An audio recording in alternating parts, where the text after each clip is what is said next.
Phone की घंटी लगातार बजती ही जा रही थी। नेहा घंटे की आवाज तो सुनी, मगर आलस की वजह से रजाई में ही लेटी रही। उसके पति अनुज को आखिर उठना ही पड़ा। दूसरे कमरे में पड़े फोन की घंटी अब भी बजती ही जा रही थी। इतनी सुबह कौन हो सकता है जो सोने भी नहीं देता। इसी चिड़चिड़ाहट में उसने फोन उठाया। हेलो, कौन? दूसरी तरफ से आवाज सुन सारी नींद खुल गई। नमस्ते पापा, फुर्ती दिखाते हुए अनुज ने कहा। उधर से आवाज आई, बेटा बहुत दिनों से तुम्हें मिले नहीं, सो हम दोनों 10 बजे की गाड़ी से आ रहे हैं। दोपहर का खाना साथ में खाकर हम 4 बजे की गाड़ी से वापस लौट जाएंगे। ठीक है। हाँ पापा, मैं स्टेशन पर आपको लेने आ जाऊंगा। फोन रखकर वापस कमरे में आकर उसने नेहा को बताया कि मम्मी पापा 10 बजे की गाड़ी से आ रहे हैं और दोपहर का खाना हमारे साथ ही खाएंगे। रजाई में घुसी नेहा का पारा एकदम 7वें आसमान पर चढ़ गया। कोई इतवार को भी सोने नहीं देता, अब सबके लिए खाना बनाओ, पूरी नौकरानी बना दिया है। वो गुस्से से उठी और बाथरूम में घुस गई। अनुज हक्का बक्का होकर उसे देखता ही रह गया। जब वो बाहर आई तो अनुज ने पूछा, क्या बनाओगी? गुस्से से भरी नेहा ने तुनक कर जवाब दिया, अपने को तल के खिला दूंगी।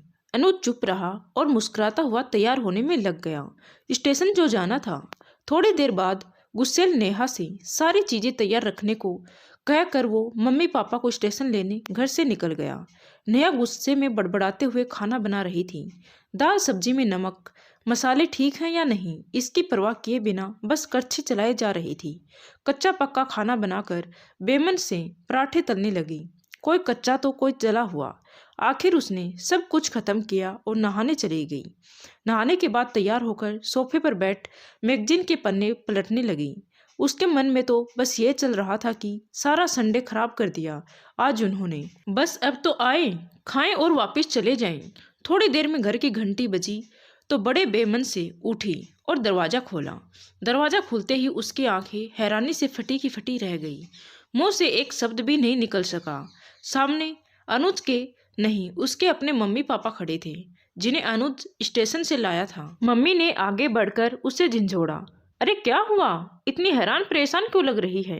क्या अनुज ने बताया नहीं कि हम आ रहे हैं? अचानक मानो नेहा की नींद टूट गई हो। नहीं नहीं, मम्मी इन्होंने तो बताया था, पर चलो आप अंदर तो आओ। अनुज तो अपनी हंसी रोक नहीं पा रहा था। कुछ देर इधर उधर की बातें करने में बीत गया। थोड़ी देर बाद पापा ने कहा, नेहा बेटा गप्पे मारती रहोगी या कुछ खिलाओगी भी? यह सुन नेहा को मानो सांप सूंघ गया हो। करती भी क्या, नेहा को अपने ही हाथों से बनाए अधपके जले हुए खाने को परोसना पड़ा। मम्मी पापा खाना तो खा रहे थे, मगर उनकी आंखों में एक प्रश्न था जिसका वो जवाब ढूंढ रहे थे। आखिर इतना स्वादिष्ट खाना बनाने वाली उनकी लाडली बेटी नेहा आज उन्हें कैसा खाना खिला रही है? नेहा बस सिर नीचे किए बैठी खाना खा रही थी। मम्मी पापा से आंख मिलाने की उसकी हिम्मत नहीं हो रही थी। खाना खत्म कर सब ड्राइंग रूम में आ बैठे। अनुज कुछ काम से थोड़ी देर बाद आने की बात कहकर बाहर निकल गया। अनुज के जाते ही मम्मी, जो बहुत देर से चुप बैठी थी, बोल पड़ी, क्या अनुज ने बताया नहीं था कि हम आ रहे हैं? बेसुध पड़ी नेहा के मुंह से निकल गया, उसने सिर्फ ये कहा था कि मम्मी पापा लंच पर आ रहे हैं। मैं समझी उसके मम्मी पापा आ रहे हैं। फिर क्या था? नेहा की मम्मी को समझते देर नहीं लगी कि असल में मामला क्या है। बहुत दुखी मन से उन्होंने नेहा को समझाया, देखो बेटी, मम्मी पापा तुम्हारे हैं या उसके, तुम्हें तो बराबर का सम्मान करना चाहिए। मम्मी पापा क्या, कोई भी घर आए तो खुशी खुशी अपनी हैसियत के मुताबिक उनकी सेवा करो। बेटी, जितना किसी को सम्मान दोगी उतना तुम्हें ही प्यार और इज्जत मिलेगी। अगर अनुज भी तुम्हारी तरह सोच रखता तो तुम्हें कैसा लगता? जैसे वो हमारी इज्जत करता है, उसी तरह तुम्हें भी उसके माता पिता और संबंधियों की इज्जत करनी चाहिए। रिश्ता कोई भी हो, हमारा या उसका, कभी फर्क नहीं करना।